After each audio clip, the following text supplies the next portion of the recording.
اب کیا کافر یہ خیال کرتے ہیں کہ وہ میرے بندوں کو میرے سوا اپنا کارساز بنائیں گے تو میں خفا نہیں ہوں گا؟ ہم نے ایسے کافروں کے لیے جہنم کی مہمانی تیار کر رکھی ہے۔ کہہ دو کہ ہم تمہیں ایسے لوگ بتائیں جو اعمال کے لحاظ سے بڑے نقصان میں ہیں۔ یہ وہ لوگ ہیں جن کی دوڑ دھوپ دنیا کی زندگی میں برباد ہو گئی اور وہ یہ سمجھے ہوئے ہیں کہ وہ اچھے کام کر رہے ہیں۔ یہ وہ لوگ ہیں جنہوں نے اپنے پروردگار کی آیتوں کو نہ مانا اور اس کے سامنے جانے سے انکار کیا، تو ان کے اعمال ضائع ہو گئے۔ سو ہم قیامت کے دن ان کے لیے کچھ بھی وزن قائم نہیں کریں گے۔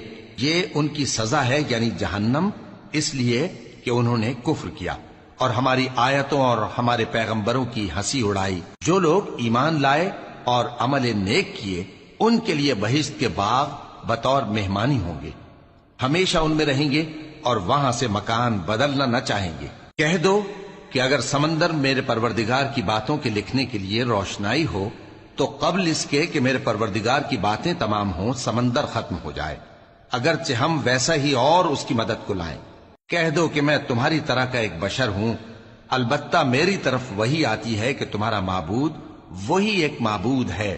تو جو شخص اپنے پروردگار سے ملنے کی امید رکھے چاہیے کہ عمل نیک کرے اور اپنے پروردگار کی عبادت میں کسی کو شریک نہ بنائے۔